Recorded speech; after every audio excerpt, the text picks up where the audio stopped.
संचालक जी, सर्वप्रथम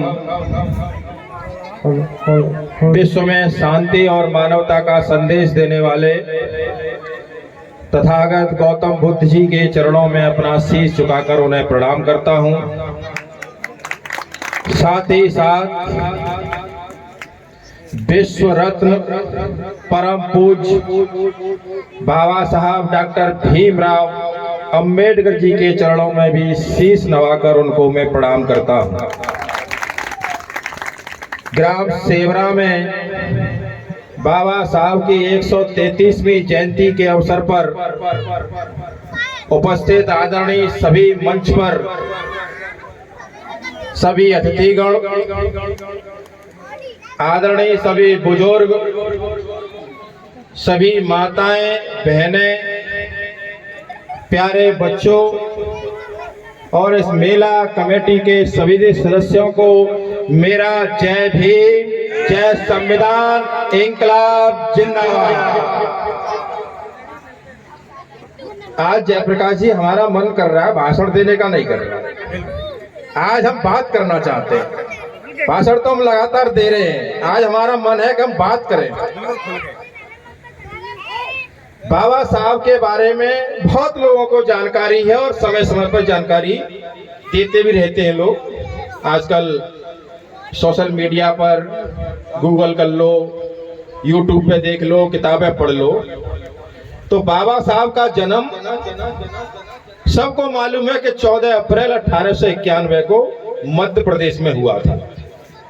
साधारण परिवार था, हालांकि उनके पिताजी सूबेदार थे, लेकिन उस समय बहुत कम तनख्वाह मिलती थी।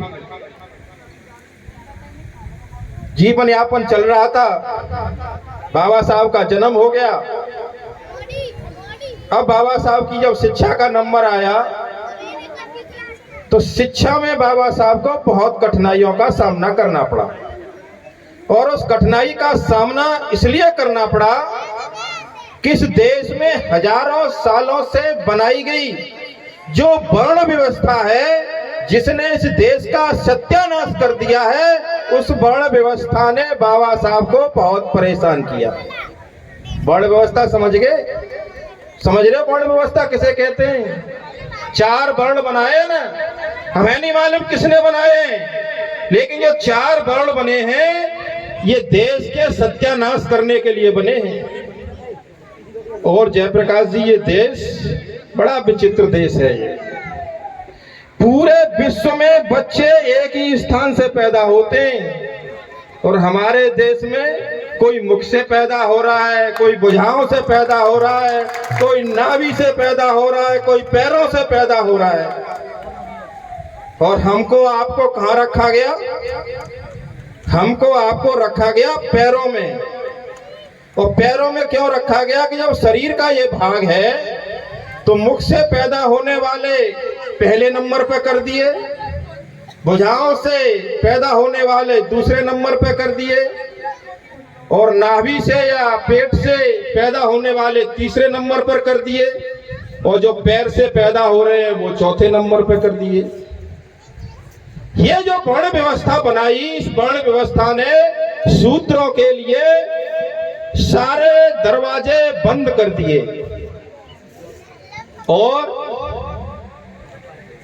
कितना बड़ा अन्याय हुआ इस बहुजन समाज के लोगों के साथ।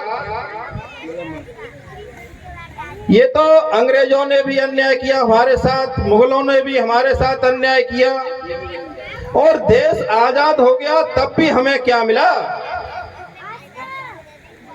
ये प्रकृति की बनाई हुई जमीन है, धरती, ये किसी व्यक्ति की नहीं है। लेकिन 3000 साल से धरती पर कुछ ही लोगों का कब्जा है, और बहुजन समाज के लोगों को इस जमीन से दूर रख करके गरीबी में धकेल दिया गया। मैं ये बात इसलिए कह रहा हूं कि बाबा साहब की जयंती हो और हमें अपना यही न मालूम हो कि हमारा इतिहास क्या है, तो उसका कोई मतलब नहीं रह जाता है। बाबा साहब ने कितना काम किया हमारे लिए, ये जानने के लिए आपको बहुत जरूरी है कि ये बात है। बाबा साहब का अपनी आत्मकथा में लिखा है कि जब मैं स्कूल में गया तो मुझे बैठने को नहीं दिया गया। मुझसे कहा गया कि आप बाहर बैठिए, जहाँ जूते चप्पल उतरेंगे वहां बैठिए। चपरासी पानी पिलाएगा तो ऊपर से डालेगा, अगर चपरासी नहीं आएगा तो पानी नहीं मिलेगा। बताइए ये व्यवस्था। बाबा साहब ने कितनी कठिनाइयों से होते हुए और शिक्षा प्राप्त की, और शिक्षा प्राप्त करने के बाद 32 डिग्री, 9 भाषाओं का ज्ञान, 4 विषयों में पीएचडी करने के बाद भी जब भारत में लौट के आए तब भी इस छुआछूत ने उनका पीछा नहीं छोड़ा। तो बाबा साहब को कष्ट हुआ कि मैं इतना योग्य पढ़ा लिखा व्यक्ति और मेरी हालत भी आज यही है इस देश में, तो मेरे समाज की हालत क्या होगी। चाहे वो नौकरी में उनके साथ छुआछूत भेदभाव हुआ हो, चाहे वकालत में हुआ हो, चाहे प्रोफेसर बने तब हुआ हो, लगातार बाबा साहब के साथ अन्याय अत्याचार होता गया। तो बाबा साहब ने एक दिन ये निर्णय लिया कि अब मुझे किसी की नौकरी नहीं करनी है, मुझे पूरा अपना जीवन इस बहुजन समाज के लोगों को जगाने के लिए लगाना है। और बाबा साहब पूरा जीवन इस बहुजन समाज के जगाने में अपना करते रहे। बाबा साहब ने एक आगरा में लास्ट में एक भाषण दिया था यहाँ, तो बाबा साहब ने कहा कि मैं इस कारवां को यहाँ तक लेके आ गया हूँ, इस कारवां को या तो आगे बढ़ा देना, अगर आगे न बढ़ाए तो ये कारवां पीछे नहीं छूट जाए। ये बाबा साहब कह के चले गए, लेकिन मैं पूछना चाहता हूँ क्या कारवां आगे बढ़ा है? कारवां तो पीछे चला गया भाई, आज भी वही हालत है। लेकिन बाबा साहब ने एक ऐसी किताब लिख करके दी है जो बाबा साहब ने झेला। तो बाबा साहब ने अपनी माँ से कहा एक दिन कि माँ, जो मेरे साथ हो रहा है, मेरे समाज के साथ हो रहा है, मैं एक दिन ऐसी किताब लिख करके जाऊंगा इस भारत के लिए, इस देश के लिए, कि उस किताब को पढ़ने के बाद न कोई ऊंचा होगा, न कोई नीचा होगा, न कोई बड़ा होगा, न कोई छोटा होगा। उन्हें अलग अलग आर्टिकल लिखे, संविधान को पढ़ा करो, संविधान को पढ़ते ही नहीं है, और खास करके हमारे बहुजन समाज के लोग नहीं पढ़ते हैं संविधान को। उसमें अलग अलग आर्टिकल दिया है, आर्टिकल 13, 14, 15, 16 और 17। आर्टिकल 17 में तो बाबा साहब ने लिख दिया है कि अनटचेबिलिटी बिल्कुल बैन की जाती है, छुआछूत बिल्कुल बैन किया जाता है। लेकिन हो क्या रहा है, जब बाबा साहब ने 26 नवंबर 1949 को जब संविधान की प्रति डॉक्टर राजेंद्र सिंह जी को और जवाहरलाल नेहरू जी को दी, तो बाबा साहब ने एक शंका जाहिर की थी कि संविधान तो बहुत अच्छा लिखा है मैंने, लेकिन संविधान को लागू करने वाले लोग अगर अच्छे हुए तो ये संविधान अच्छा होगा, और संविधान को लागू करने वाले अगर लोग बुरे हुए तो ये संविधान सिर्फ कागजों का टुकड़ा होगा, इसके अलावा और कुछ नहीं होगा। और यही हो रहा है। बाबा साहब ने संविधान में एक एक चीज लिखी है। उन्होंने लिखा है आर्टिकल 13 में कि देश आजाद होने के बाद 26 जनवरी 1950 संविधान लागू होने के बाद जितनी कुरीतियां कुप्रथाएं हैं वो सब का अंत किया जाता है, ये बाबा साहब ने लिखा है। लेकिन आज कहाँ है? आज कुरीतियां पूरी चल रही हैं। आज अंधविश्वास और पाखंड में पूरा हमारा बहुजन समाज डूबा हुआ है। आर्टिकल 14, 15, 16 में दलित और पिछड़े वर्ग की तरक्की के लिए आरक्षण की व्यवस्था की गई है। और तो और हमारा पिछड़ा वर्ग तो ये कहता है कि बाबा साहब तो केवल दलितों के नेता हैं। अरे सोए हुए पिछड़े समाज के लोगों, बाबा साहब अकेले दलितों के नेता नहीं है। बाबा साहब दलितों के साथ साथ पिछड़े वर्ग के भी नेता हैं, महिलाओं के भी नेता हैं, शोषित, वंचित, गरीब, गुरबा सबके नेता हैं बाबा साहब। लेकिन हो क्या रहा है कि बाबा साहब के इतिहास को दबाने का काम किया गया। बाबा साहब के इतिहास को दबाने का काम किया गया, और इसलिए दबाने का काम किया गया कि बाबा साहब की मृत्यु 6 दिसंबर 1956 को हो गई, और सरकार तो हमारी 1951 का चुनाव 52 के चुनाव में ही बन गई थी। हालांकि एक अंतरिम सरकार 1946 से लेकर के 1951 तक बनी थी, और बाबा साहब की डेथ हो गई 1956 में। और बाबा साहब को इसलिए दबाने का प्रयास किया गया कि इस आदमी को अगर आगे बढ़ाएंगे तो ये अपने लोगों को जगा देगा। इसलिए बाबा साहब को मालूम है भारत रत्न किस सन में मिला? 1990 में जाकर। बाबा साहब को आखिर भारत रत्न 1952 और 53 में क्यों नहीं मिला? क्योंकि बाबा साहब दलित थे। 1990 में जाकर के जब बहुजनों की मिलीजुली सरकार बनती है, जन मोर्चा की सरकार बनती है, तब 1990 में जाकर के बाबा साहब को भारत रत्न दिया गया। 14 अप्रैल की छुट्टी भी 1990 में जब बहुजनों की सरकार थी, जिसमें मान्यवर काशीराम, बहन कुमारी मायावती जी, रामविलास पासवान, लालू प्रसाद यादव, शरद यादव, श्रद्धेय मुलायम सिंह यादव, देवीलाल, इस तरह के तमाम जो लोग बहुजनों के उसमें सांसद थे, उनकी जब सरकार थी, तब जाकर के 1990 में बाबा साहब को भारत रत्न और 14 अप्रैल की छुट्टी स्वीकृत हुई। बाबा साहब को दावोगे इस दुनिया में सबसे ज्यादा अगर मूर्तियां मिलती हैं तो गौतम बुद्ध की मिलती हैं, और सबसे ज्यादा अगर मूर्तियां तोड़ी गई हैं तो बाबा साहब की तोड़ी गई हैं। इस बात को भी याद रखो। लेकिन बाबा साहब की मूर्ति तोड़ सकते हो, लेकिन बाबा साहब के विचारों को नहीं तोड़ सकते हो। बाबा साहब के विचारों को कोई नहीं रोक पाएगा। इसलिए हम बहुजन समाज के लोगों, दलित पिछड़े लोगों, बहुत कुछ अभी काम करना बाकी है। केवल जयंती मनाने से, केक काटने से और केक खिलाने से काम होने वाला नहीं है। बाबा साहब के विचारों पर चलना पड़ेगा। बाबा साहब ने 2 चीजों पर बहुत ही गंभीरता से काम किया था, एक तो समानता पर और एक शिक्षा पर। जो बाबा साहब ने समानता का अधिकार दिलाने का प्रयास किया, और बाबा साहब ने कहा था कि संविधान को लागू करने वाले लोग अगर अच्छे नहीं हुए तो ये कागज का पुलिंदा है। आज कहां है समानता? आज कहां है समानता देश में? कुछ लोग बात करते हैं सबका साथ और सबका विकास, आज कहां है? आज मूंछ रखने पर हत्या हो रही है, आज घोड़ी चढ़ने पर हत्या हो रही है। अगर कोई दलित का बेटा मटका छू लेता है तो उसको मार मार के अधमरा कर देते हैं। अगर दलित की महिला किसी स्कूल में खाना बनाने जाती है तो वहां के बच्चे खाना खाने से इनकार कर देते हैं। आजाद भारत में आखिर क्या मिला है हमें? हमें लगता है अभी बहुत काम होना बाकी है। बाबा साहब ने आरक्षण दिया लोकसभा में।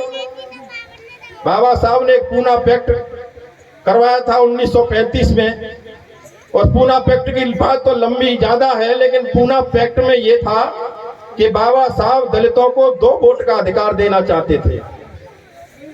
लेकिन उस समय के जो नेता थे उनको लगा कि अगर दलितों को 2 वोट का अधिकार मिल जाएगा तो ये राज करेंगे। इसलिए बाबा साहब पर दबाव बना करके पूना पैक्ट में 1 वोट का ही अधिकार रह गया। उसके बदले में बाबा साहब को 131 सीटें, 18.5% लोकसभा में आरक्षण मिल गया। लेकिन जो 131 सांसद हमारे चुन के जाते हैं दलित सीटों से, रिजर्व सीटों से, क्या उसमें किसी की हिम्मत है कि किसी दलित के साथ अन्याय हो तो लोकसभा में आवाज उठा दे? किसी की हिम्मत नहीं है, चूंकि वो पार्टी से बंधा हुआ है अपनी से। इसलिए हमें ये करने की भी जरूरत है कि हमारे लिए हित की बात कौन करता है। किसी के अंधे भक्त मत बनो। हमारा हित कहाँ सुरक्षित है? हमारा हित कहाँ सुरक्षित है? इस बात को लेकर के हमें आगे बढ़ना है। अब बात करते हैं शिक्षा की। शिक्षा, बाबा साहब ने बहुत शिक्षा पाई, और शिक्षा की बदौलत उनको क्या मिला? शिक्षा की बदौलत उनको ये मिला कि जिस स्कूल में उनको बैठने नहीं दिया जाता था, कहा जाता था कि स्कूल के बाहर बैठो, उसी बाबा साहब के नाम से आज विश्वविद्यालय खुल रहे हैं, विश्वविद्यालय जिसको स्कूल में नहीं बैठने दिया गया। जिस बाबा को बैलगाड़ी से ले जाने में भी, बैलगाड़ी में बैठने में भी दिक्कत थी, उस बाबा के नाम से आज हवाई जहाज चल रहे हैं, एयरपोर्ट बन रहा है उस बाबा के नाम से। आज ये शिक्षा की ताकत है। आज बिना बाबा के किसी का काम चल रहा है? कोई पार्टी कितनी भी धुरंधर हो, बिना बाबा के काम चला रही है हिम्मत किसी पार्टी में, किसी दल में जो 14 अप्रैल को बाबा साहब की तस्वीर पर फूल न चढ़ाए? है हिम्मत? किसी की हिम्मत नहीं है। जो बाबा साहब को गाली देने वाले भी 14 अप्रैल को बाबा साहब के चरणों में नाक रगड़ने का काम करते हैं। ये ताकत है बाबा साहब। बाबा साहब कोई मामूली आदमी नहीं है, लेकिन लोगों ने बाबा साहब को बहुत छोटा समझ लिया। कह देते हैं दलितों के नेता हैं। मैं कईयों दिन से ये जयंतियों में जा रहा हूं, तो लोग मुझसे कहते हैं कि जब मैं पोस्ट डालता हूं कि नेताजी जयंती तो 14 अप्रैल को हैगी, अब कहां है जयंती? मैंने कहा विश्व में जितने महापुरुष हुए हैं उन सबकी जयंती एक दिन मनाई जाती है, और बाबा की जयंती पूरे 1 महीना मनाई जाती है। ये बाबा में ताकत है। इस बात से पता चलता है कि बाबा की कितनी हैसियत है।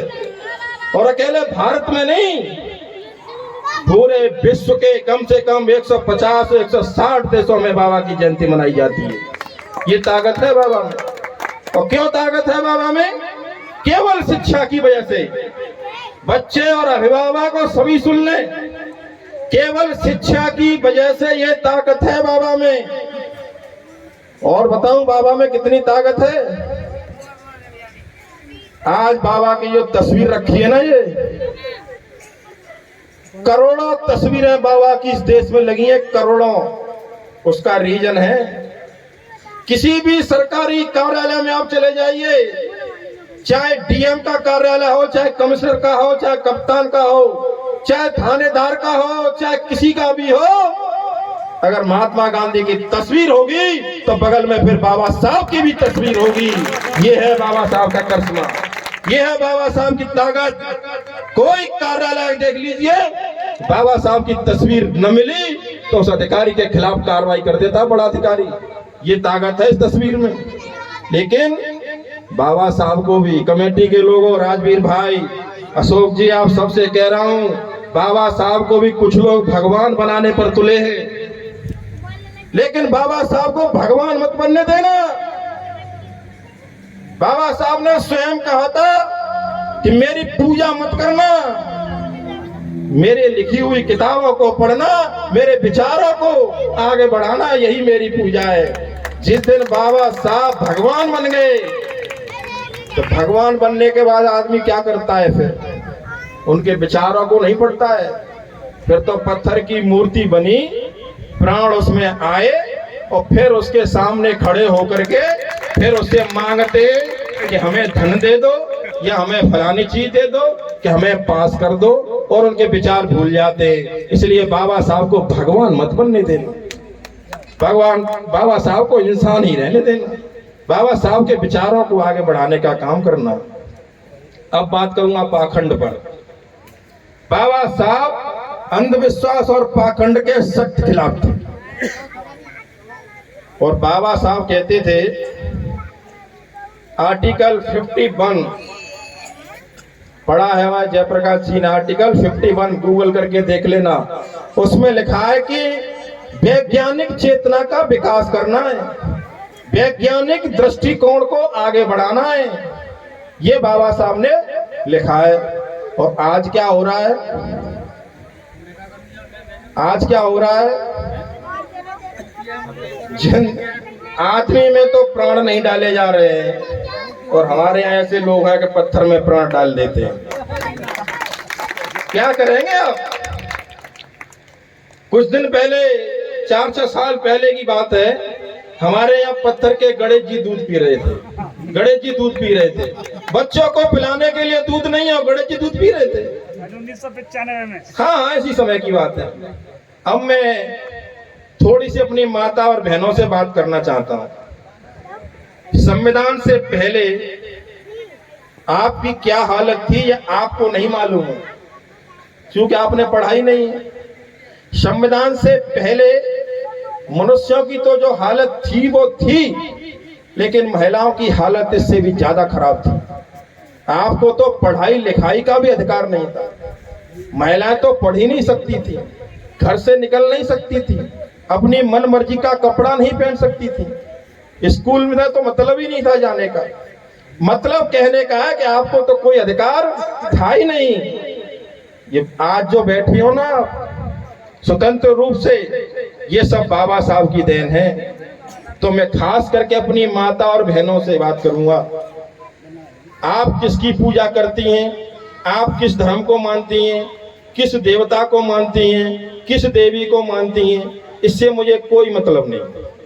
आप जिसकी पूजा करो, किसी की आरती करो, जो करना है सो करो। बस मैं एक बात कहना चाहता हूं कि जिस व्यक्ति ने आपके लिए काम किया है उसकी तस्वीर पर भी थोड़े से 2 फूल कभी कभार जरूर चढ़ा दिया करो। उसके प्रति हमारी ये जिम्मेदारी है। और बता दूं एक बहन बेटियों को, बेटियां जितनी बैठी हैं हमारी, जो और भी माताएं बहनें बैठी हैं, शादी के लिए जब तुम्हें कोई देखने आता है तो ये बताओ, तुम्हें कोई ये पूछता है कि तुमने कितने व्रत रखे हैं? कोई ये पूछता है कि तुमने कितनी कथा सुनी है? कोई पूछता है कि तुमने कितने जो है आरती करी है? किसी ने पूछा है आज तक? केवल एक ही बात पूछी होगी कि बेटा अपना नाम बताओ और ये बताओ कितनी पढ़ी हो। इसके अलावा कोई पूछते हैं? जब चीजें यही पूछी जानी है कि कितनी पढ़ी हो या क्या कर रही हो, तो ये फालतू की बातों में काय को चक्कर में पड़ जाती है। शिक्षा ग्रहण करो, शिक्षा से ही सब कुछ है और कुछ नहीं होने वाला है। ऐसे ही मैं इनसे कहूंगा युवाओं से, तुम्हें जब कोई देखने आता है शादी के लिए तो किसी ने ये पूछा है कि कितनी कावड़ लाए हो? सादा कावड़ लाए हो, डाक कावड़ लाए हो? कितनी भागवत सुनी है, कितनी कथा सुनी है, कहाँ कहाँ मंदिर में गए हो? किसी ने पूछा है? यही पूछा होगा, लल्लू बताओ तुम्हारा नाम क्या है और तुम कौन सी क्लास में पढ़ रहे हो या कितने पढ़े हो। जब दोनों तरफ यही होना है, जब बेटियों को शिक्षा पे बात करनी है, बेटों से शिक्षा पे बात करनी है, तो काय को डाक कावड़ के चक्कर में पड़ रहे हो यार? क्या रखा है इनमें? ये आलतू फालतू के खर्चा बंद कर दो। बाबा साहब ने कहा है कि मंदिर जाने वाली भीड़ जिस दिन विद्यालय की तरफ चली जाएगी ये देश तरक्की कर जाएगा, कोई रोक नहीं पाएगा। इसलिए मैं कहना चाहता हूं सभी लोगों से और खास करके दलित और पिछड़े शोषित वंचित लोगों से, अगर जीवन में तरक्की करनी है तो जीवन में तरक्की करने का सिर्फ एक ही रास्ता है, केवल शिक्षा, केवल शिक्षा और केवल शिक्षा। इसके अलावा दूसरा कोई रास्ता नहीं है। बाबा साहब ने कहा कि कोई बच्चा गरीब के घर में पैदा हो, उसमें उस बच्चे की कोई गलती नहीं है, वो हो सकता है पैदा, लेकिन वो बच्चा बड़ा होकर के पूरा जीवन गरीब होकर के मर जाए, ये जिम्मेदारी उसकी है। इसलिए हम चाहते हैं कि चाहे पैरों में जूते न हो, खेत बेच दो, प्लॉट बेच दो, कपड़े सस्ते बनवा लो, मकान कम बना लो, प्लास्टर न हो तो मत करवाओ, रंग रोगन कम कर लो, नीचे फर्श सादाते काम चला लो, जरूरत पड़े तो रिश्तेदारी में कम जाओ, और ये दुनिया भर के चढ़ावा थकाए कमी कर लो, बंद तो कर नहीं पाओगे पर कम कर लो। ये कथा भागवत में 1-1 कुंटल गेहूं 500 रुपया है, इन्हें कम कर लो, मन दो। वैसी सुनिया और ना आदत छूट रही तो वैसी सुनिया। हालांकि कथा भागवतों ने वो कछू खत्माए और सारा का सारा पैसा बचाकर, कोई महीना ऐसा नहीं है जिस महीने में त्योहार न हो। अरे कछू इम्पोर्टेंट त्योहार मनाए लो, कछू ने छोड़ दो, बाईपास कर दो, का है वो। लेकिन सारा पैसा इकट्ठा करके अपने बच्चों की शिक्षा पे खर्च कर लो, और बच्चे जब तुम्हारी नौकरी पे लग जाए, बाकी बाद खूब दावत कर दियो, जो इच्छा हो सो कर लियो, लेकिन फिलहाल इन बच्चों को पढ़ा लो फिलहाल। शिक्षा से ही सम्मान मिलेगा। अगर सेवरा में कोई बच्चा अगर यहाँ से डीएम बन जाए तो बताओ, सेवरा के किसी आदमी के साथ कोई पुलिस या प्रशासन या कोई अन्य अधिकारी कर्मचारी अन्याय कर सकता है? पूरे गांव के साथ अन्याय नहीं करेगा, क्योंकि उसे मालूम है कि सेवरा में फलाने का लड़का डीएम है, अगर कोई बात हो जाएगी तो 1 मिनट में फोन कर देगा वो। इसलिए शिक्षा का बहुत महत्व है। शिक्षा से बड़ी कोई दुनिया में चीज नहीं है। मैं तो अपने हिस्से का काम कर रहा हूँ भाई जयप्रकाश जी। मैं जितना हो सकता है उतना जगा रहा हूँ और उतना ही काम कर रहा हूँ जितना मेरे हिस्से का है।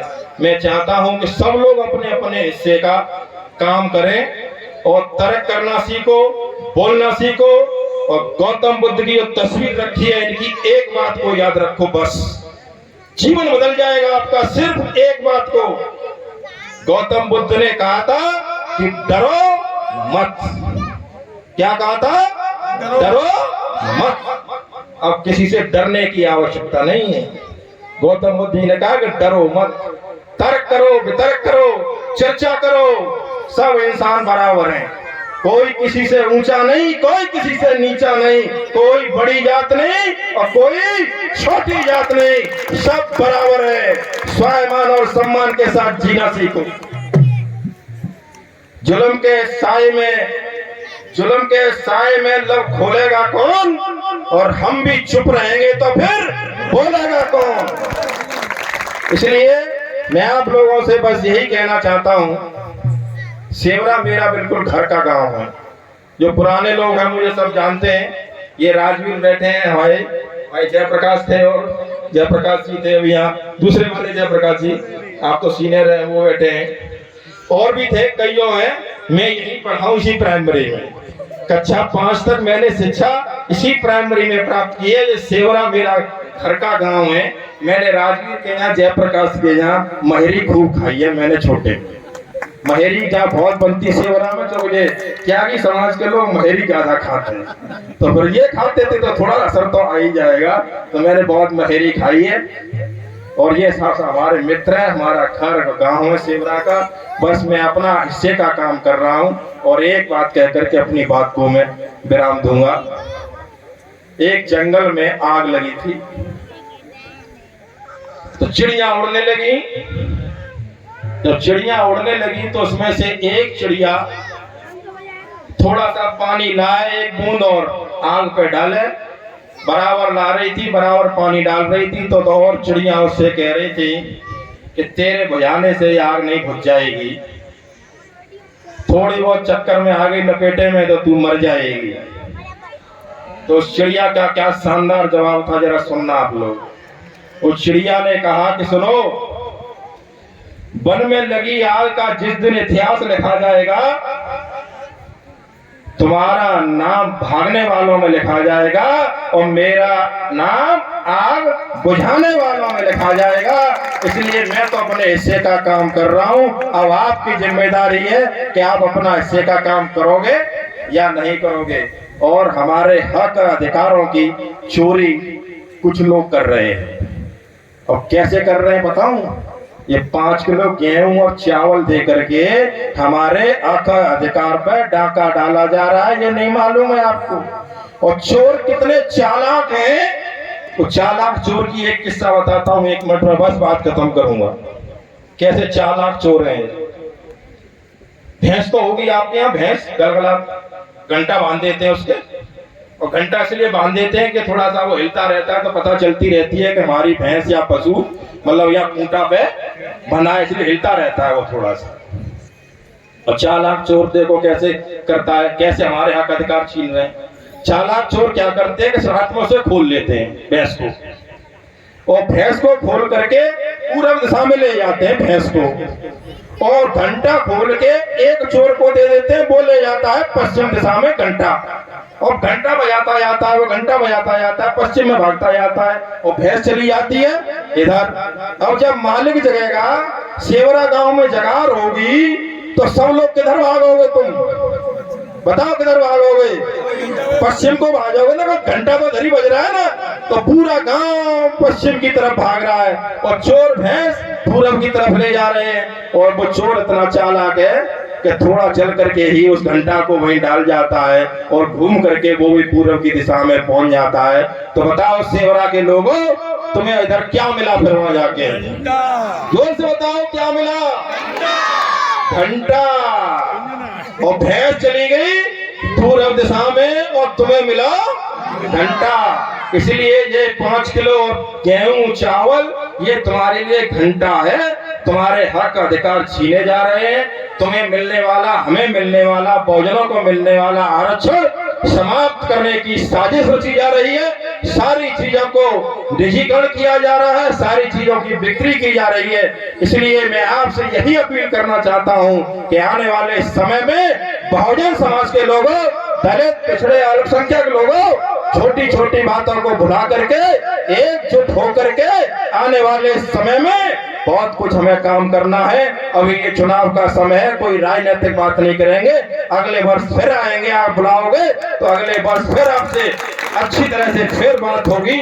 आप लोगों ने हमें यहाँ पर बुलाया, हमारा स्वागत सत्कार किया, इसके लिए सभी लोगों को, पूरी कमेटी को हम बहुत बहुत आभार और बहुत बहुत धन्यवाद देना चाहते हैं। इन्हीं शब्दों के साथ अपनी वाणी को विराम देंगे। बहुत बहुत धन्यवाद। जय हिंद, जय भारत, जय भीम, जय संविधान, जय विज्ञान।